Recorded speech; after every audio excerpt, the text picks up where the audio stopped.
നമ്മുടെ ആനകളുടെ കാര്യത്തിൽ ഏറ്റവും പ്രശസ്തനായ ആനയാണ് ഗുരുവായൂർ കേശവൻ. പക്ഷെ ഗുരുവായൂർ കേശവന് ആരും കേൾക്കാത്തൊരു ചരിത്രമുണ്ട്. അത് മലബാർ കലാപവുമായി, മലബാർ കലാപമല്ല, മലബാർ കൂട്ടക്കൊല, ഹിന്ദു കൂട്ടക്കൊലയുമായി ഒരു ബന്ധമുണ്ട്. ഇന്നത്തെ കഥയമവയിൽ നമ്മൾ ആ ഗുരുവായൂർ കേശവൻ്റെ മലബാർ വംശഹത്യാ കലാപത്തിൻ്റെ ബന്ധമെന്താണ് എന്ന് നോക്കാം. രാമേന്ദ്രൻ സാർ അത് പറയും. അതായത് 1921 ഓഗസ്റ്റ് 19 മാപ്പിള ലഹള തുടങ്ങുന്നു. ആക്രമണമൊക്കെ തിരൂരങ്ങാടിയിലൊക്കെ ആരംഭിക്കുന്നു. അത് കഴിഞ്ഞ് അതിന് പ്രധാനപ്പെട്ട ഒരു ചരിത്രം പൂക്കോട്ടൂരിലുണ്ട്. പൂക്കോട്ടൂരിൽ ഈ 6-ാം തിരുമുൽപ്പാട് എന്ന് പറഞ്ഞ നിലമ്പൂർ കോവിലകത്തെ തിരുമുൽപ്പാട് താമസിക്കുന്നത് പൂക്കോട്ടൂർ കൊട്ടാരത്തിലാണ്. അവിടെ അവർക്ക് തോട്ടവും വസ്തുക്കളും ഒക്കെ ഉണ്ടായിരുന്നു. ആ തോട്ടമൊക്കെ ബന്ധപ്പെട്ട ഒരു ജീവനക്കാരൻ ഗിലാവത്ത്, അവിടുത്തെ ലോക്കൽ ഗിലാവത്ത് പ്രസ്ഥാനത്തിൻ്റെ സെക്രട്ടറി ഒക്കെ ആയി മാറി. അത് കഴിഞ്ഞ് കോവിലകത്തിൻ്റെ ഒരു തോക്ക് മോഷണം പോകുന്നു. അതുമായി ബന്ധപ്പെട്ട് ഈ അഹമ്മദിനെതിരെ കേസ്, ജീവനക്കാരനെതിരെ കേസ് പോകുന്നു. അയാൾ ഗിലാവത്ത് പ്രാദേശിക സെക്രട്ടറി ഒക്കെ ആയതുകൊണ്ട് പിന്നെ ഈ പൂക്കോട്ടൂർ കോവിലകത്തിനെതിരെ ഒരാക്രമണം അവിടെ ആസൂത്രണമൊക്കെ ചെയ്യുന്നൊക്കെ ഉണ്ട്. അത് കഴിഞ്ഞ് ഓഗസ്റ്റ് 20 ഞായർ, 1921 ഓഗസ്റ്റ് 20 ഞായർ, പൂക്കോട്ടൂരിൽ നിന്നുള്ള ഈ സംഘവും മേൽമുറിയിൽ നിന്നുള്ള മാപ്പിള കൂട്ടവും കൂടിയിട്ട് നിലമ്പൂർ കൊട്ടാരം, നിലമ്പൂർ കോവിലകം ആക്രമിക്കാനായിട്ട് തീരുമാനിച്ചു. അങ്ങോട്ട് പുറപ്പെട്ടു. അവർ എടവണ്ണയിലെ പോലീസ് പോസ്റ്റ് ആക്രമിച്ചു. അവിടെ നിന്നുള്ള ആയുധങ്ങളൊക്കെ എടുത്തു. അത്യാവശ്യം തോക്ക്, വാള് തുടങ്ങിയ സംഗതികളൊക്കെ എടുത്തു. നിലമ്പൂർ ആ കവലയ്ക്കൽ എത്തിക്കഴിഞ്ഞപ്പോൾ കൂട്ട ബാങ്ക് വിളിച്ചു. അപ്പോൾ ഈ കൂട്ടത്തിനെ കണ്ടിട്ട് അവിടെ ഉണ്ടായിരുന്ന മാപ്പിള SI നിലമ്പൂരിൽ ഈ സംഘത്തിൻ്റെ കൂടെ ചേർന്നു. പോലീസുകാരൻ സംഘത്തിൻ്റെ കൂടെ ചേർന്നു. ഈ സംഘത്തിനെ ഒതുക്കി മാറ്റിക്കളയേണ്ട ആൾ ഇതിൻ്റെ കൂടെ ചേർന്നു. അത് കഴിഞ്ഞ് ഇതിൻ്റെ അകത്തേക്ക് കയറിയവർ ആദ്യം ടാർഗറ്റ് ചെയ്യുന്നത് ശരിക്കുള്ള കൊട്ടാരം ഏതാണ്, ഓരോരുത്തർ തിരുമുൽപ്പാട് എവിടെയായിരിക്കും എന്നുള്ളതിനെ പറ്റിയൊന്നും അവർക്ക് ധാരണയൊന്നുമില്ല. നിലമ്പൂർ കോവിലകത്തിൻ്റെ സ്കെച്ചോ അങ്ങനെയൊന്നും അവരുടെ കയ്യിലില്ല. ഒരു പ്ലാനിങ് ഒന്നുമില്ലാതെയാണ് ഈ വന്നിരിക്കുന്നത്. ആക്രമിക്കുക.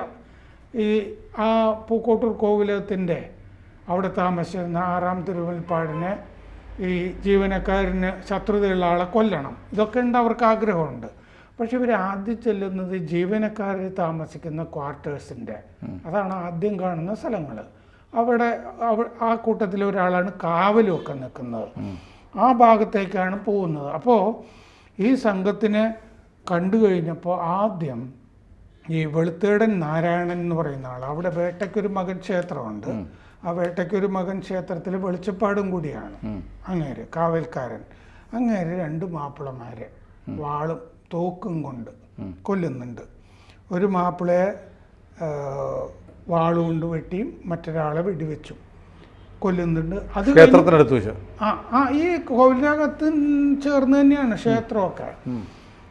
അപ്പോൾ ഈ വെളിച്ചപ്പാടിനെ പിന്നെ അവർ കൈകാര്യം ചെയ്തു, തട്ടിക്കളഞ്ഞു. അത് കഴിഞ്ഞ് ഇവർ പുഴയുടെ ആ ഭാഗത്തേക്ക് പോയിട്ട് അവിടുത്തെ 2 സ്ത്രീകളെ കൊന്നു. അതിൽ നാണി എന്ന് പറഞ്ഞൊരു സ്ത്രീ ബ്ലൈൻഡ് ആയിരുന്നു, ഒരു സ്ത്രീ അന്ധയായിരുന്നു. അവിടെ കുളിച്ചുകൊണ്ടിരുന്ന കുളിക്കടവിലാണ് ഒരു സ്ത്രീയെ വെട്ടിക്കൊല്ലുന്നത്. ആ സ്ത്രീയുടെ ഒരു കുഞ്ഞ് അവിടെ പാറപ്പുറത്തുണ്ടായിരുന്നു. കുഞ്ഞിനെ കൊന്നില്ല. കുഞ്ഞിനെ പിന്നീട് നിലമ്പൂർ കോവിലൊക്കെ എടുത്ത് വളർത്തി പഠിപ്പിച്ച് വിവാഹം ചെയ്തൊക്കെ പിൽക്കാലത്ത് അയക്കുകയാണ് ചെയ്തത്. ആ കുഞ്ഞിനെ ഈ ഊട്ടുപുര വഴി പിന്നെ കയറാൻ പറ്റുമോ കോവിലകത്തേക്ക് എന്ന് മാപ്പിളമാർ നോക്കി. ഈ മുകളിൽ ഈ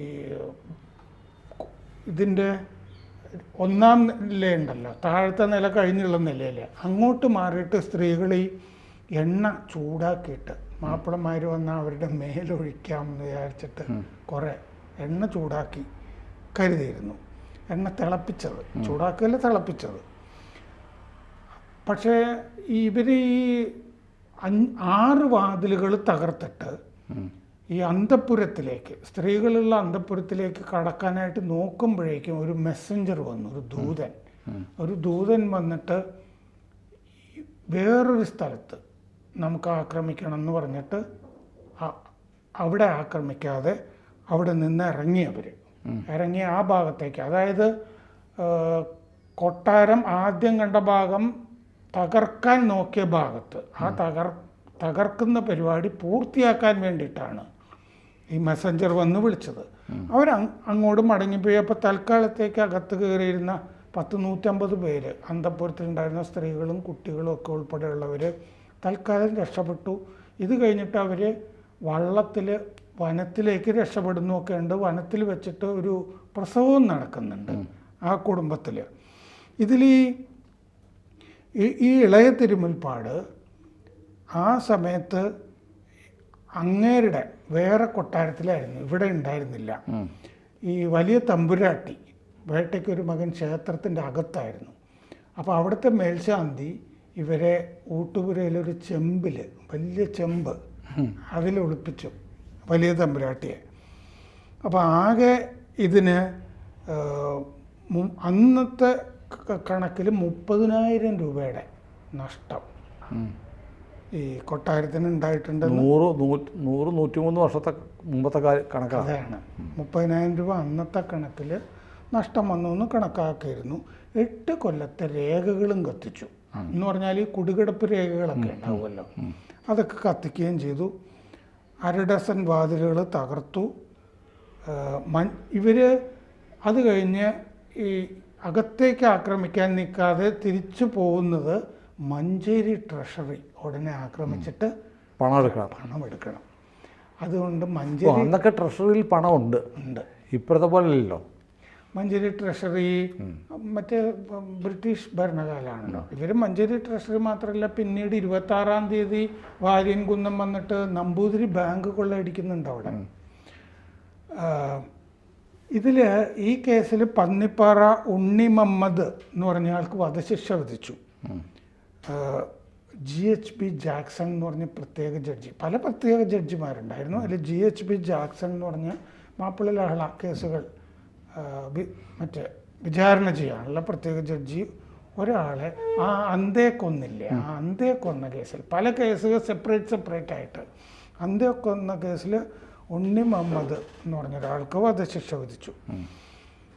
ഈ പൂക്കോട്ടൂർ 20-ാം തീയതി തന്നെ മുഹമ്മദ് അബ്ദുറഹ്മാൻ, ഈ മൊയ്ത് മൗലവിയൊക്കെ വന്നിരുന്നു. ഈ കെ മാധവൻ നായരെ വിളിച്ചു വരുത്തിയിരുന്നു. അവിടെ സമാധാനം പുലരണം എന്നൊക്കെ പറഞ്ഞിട്ട് അതൊക്കെ ലംഘിച്ചുകൊണ്ടായിരുന്നു ഈ വന്നില്ല. അതാണ്, അതിലേക്കാണ് ഇനി വരുന്നത്. അപ്പോൾ വലിയ തമ്പുരാട്ടി എന്ത് ചെയ്തു എന്ന് വെച്ച് കഴിഞ്ഞാൽ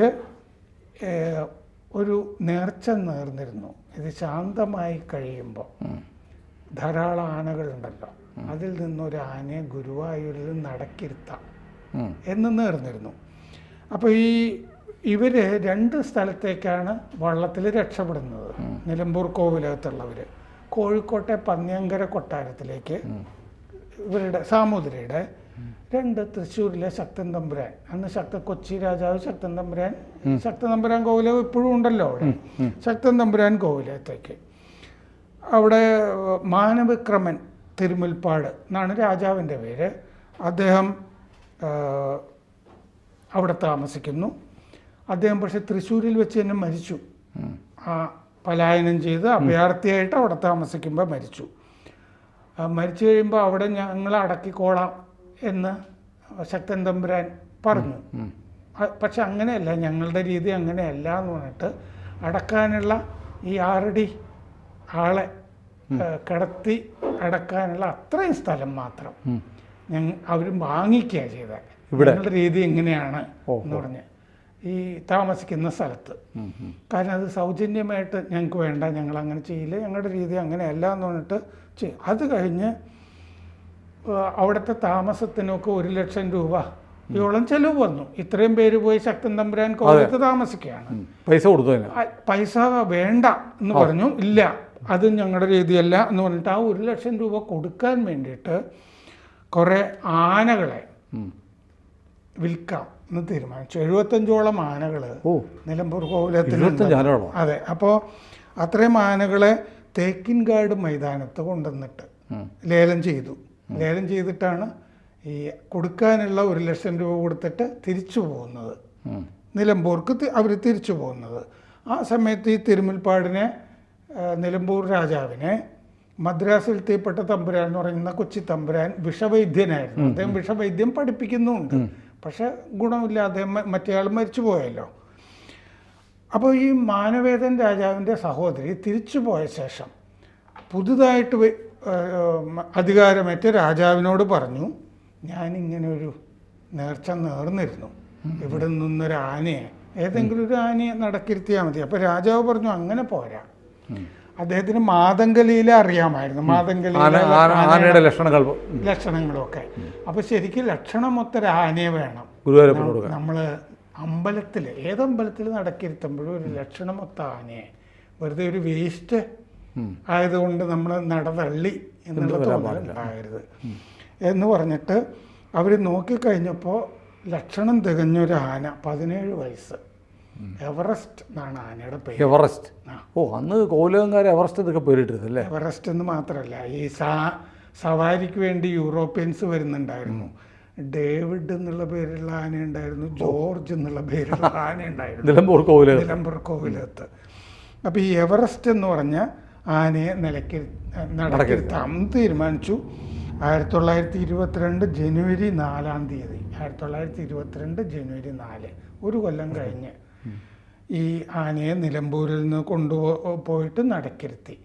ഈ ആനയ്ക്ക് ചെലവ് വരുമല്ലോ, ആ ചെലവിന് വേണ്ടിയിട്ട് നിലമ്പൂർ രാജാവ് കുന്നത്തൂർ കൊട്ടാരത്തിൽ നിന്ന് ഒരു പാടം വാങ്ങിച്ചിട്ട് ഗുരുവായൂർ ക്ഷേത്രത്തിന് കൊടുത്തു. അവിടെ കൃഷി ചെയ്തിട്ടുള്ള വരുമാനമൊക്കെ ഉള്ള ചെലവ് ഒക്കെ അമ്പലത്തിന് എടുത്തിട്ട് ഈ ആനയെ പോറ്റണം എന്ന് പറഞ്ഞിട്ട് ദേവസ്വത്തിന്. അത് കഴിഞ്ഞ് കുറച്ച് കഴിഞ്ഞപ്പോൾ ഈ ഗുരുവായൂർ അമ്പലത്തിൽ നിന്ന് കുറച്ച് പേര് വീണ്ടും നിലമ്പൂർ കോവിലത്ത് വന്നു. ഈ എവറസ്റ്റ് എന്നുള്ള ആന അമ്പലത്തിന് പറ്റില്ലല്ലോ, നമുക്കൊരു ഹിന്ദു പേരിടണം, അങ്ങനെയാണെങ്കിൽ ഒരു ഹിന്ദു പേര് നിർദ്ദേശിക്കാമോ എന്ന് ചോദിച്ചിട്ട് വന്നു. അപ്പോൾ അത് നിങ്ങൾ തന്നെയൊക്കെ ചെയ്താൽ മതി എന്ന് പറഞ്ഞിട്ട് രാജാവ് അവർക്ക് അനുവാദം കൊടുത്തു. ആ എവറസ്റ്റ് എന്ന് പറഞ്ഞ ആനയ്ക്ക് കേശവൻ എന്ന് പേരിട്ടു. അതാണ് വിഖ്യാതനായ ഗുരുവായൂർ കേശവൻ. അവിടെ വന്നിട്ട് ഗുരുവായൂരപ്പൻ്റെ സ്വന്തം ആളായിട്ട് മാറി. അതെ അതെ, മരണം വരെ മരിക്കുമ്പോഴും അങ്ങോട്ട് തിരിഞ്ഞ് തൊഴുതിട്ട് ഒക്കെയാണ് മരിക്കുന്നത്. അങ്ങനെ തുമ്പിക്കൈ കൊണ്ടുള്ള ആക്ഷനും ഒക്കെ കാണിച്ച് 3.2 മീറ്റർ, 72 വയസ്സായിരുന്നു അന്ന്. മരിക്കുന്നത് 1976 ഡിസംബർ 2-ാം തീയതി, ഏകാദശി ദിവസമായിരുന്നു. ഗുരുവായൂർ ഏകാദശി, സ്വർഗത്തിലേക്ക് ഉടലോടെ പോയി എന്ന് പറഞ്ഞ പോലെ അല്ലേ? ഗുരുവായൂർ ഏകാദശി ദിവസം നിരാഹാരം കിടന്നിട്ടാണ് മരിക്കുന്നത്. മരിക്കുമ്പോൾ അങ്ങോട്ട് തുമ്പിക്കൈ തിരിച്ച് തൊഴുതുകൊണ്ടാണ് മരിച്ചത്.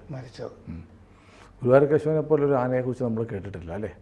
എല്ലാ മലയാളിയും കേട്ടിട്ടുള്ള ഏറ്റവും സുപരിചിതനായ ആനയാണ് ഗുരുവായൂർ കേശവൻ.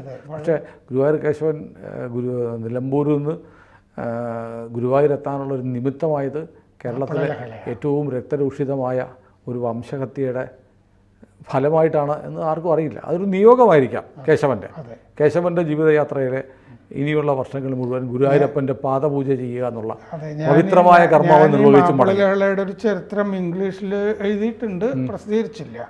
അത് എഴുതുന്ന സമയത്ത് ഇപ്പോൾ നിലമ്പൂർ കോവിലത്ത് ഇംഗ്ലീഷ് പ്രൊഫസറായിരുന്ന രാജേന്ദ്രവർമ്മയെ വിളിച്ചിരുന്നു ഇതിൻ്റെ കൂടുതൽ വിവരങ്ങളൊക്കെ അറിയാൻ. അദ്ദേഹം ഈ വിവരണത്തിൽ സഹായിച്ചിട്ടുണ്ട്. ഈ വിവരങ്ങൾ പറയുന്ന കാര്യങ്ങളിലൊക്കെ കുറച്ചുകൂടി. നിലമ്പൂർ കോവിലകത്തിൻ്റെ വാതിലൊക്കെ ഇപ്പോഴും അന്നത്തെ വെട്ടുപാടുകളുണ്ടെന്നാണ് പറയുന്നത്. ഉണ്ടാവും.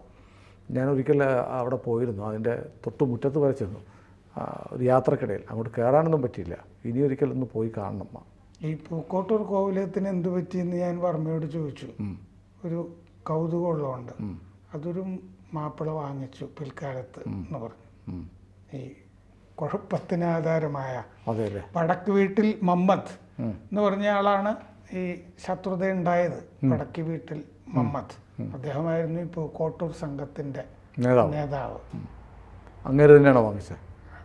അല്ലല്ല, അതാ വാങ്ങിച്ചതാരാന്നൊന്നും ഇദ്ദേഹത്തിനും അറിയില്ല. വടക്ക് വീട്ടിൽ അല്ല, പറഞ്ഞു കേട്ടിട്ടുണ്ട് സാർ, ഈ മലബാറിലുള്ള പ്രത്യേകിച്ച് ഈ സംഘർഷം നടന്ന മേഖലയിലുള്ള പല ഇന്നത്തെ തറവാടുകളും മുസ്ലിം തറവാടുകളും പഴയ ഹിന്ദു തറവാടുകളായിരുന്നു. അവരൊക്കെ നിർബന്ധിച്ച് മതം മാറ്റപ്പെട്ട ആളുകളാണ്, അല്ലെങ്കിൽ ഹിന്ദുക്കൾ കൊല്ലപ്പെട്ടപ്പോൾ പിടിച്ചെടുത്ത വീടുകളാണ്. പലതിനും പ്രമാണവും രേഖയൊന്നും ഇല്ല എന്ന് പറയുന്നത്. അതിനകത്ത് വല്ല കാര്യമുണ്ടോ? അതിൻ്റെ അകത്ത് കാര്യമുണ്ട്. കാരണം പലായനം ചെയ്ത ആളുകളൊന്നും പിന്നീട് തിരിച്ചു വന്നില്ല. അങ്ങോട്ട് പല ആളുകളും തിരിച്ചു പോയിട്ടൊന്നുമില്ല. പല ഉദാഹരണത്തിന് ഈ വാര്യൻകുന്നൻ്റെ തന്നെ മാളു എന്ന് പറഞ്ഞ ഭാര്യയായിരുന്നു. അവർക്ക് ഏക്കർ കണക്കിന് ഭൂമിയൊക്കെ ഉണ്ടായിരുന്നു. പലതും ഇങ്ങനെയൊക്കെ കിട്ടിയിട്ടുള്ളതൊക്കെയാണ്, പിന്നെ കൊടുക്കുന്നതുമൊക്കെ. അവരത് കുറേ അവിടെ മോസ്കിനുമൊക്കെ കൊടുക്കുകയൊക്കെ ചെയ്തിരുന്നു. കുറേ ക്രൈസ്തവർക്കുമൊക്കെ അവിടെ ഭൂമിയൊക്കെ പോയിട്ടുണ്ട്.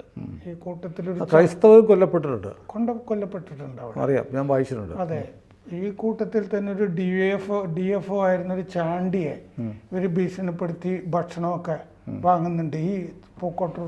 സാധാരണ ക്രിസ്ത്യാനികളെ കൊന്നിട്ടുണ്ട്.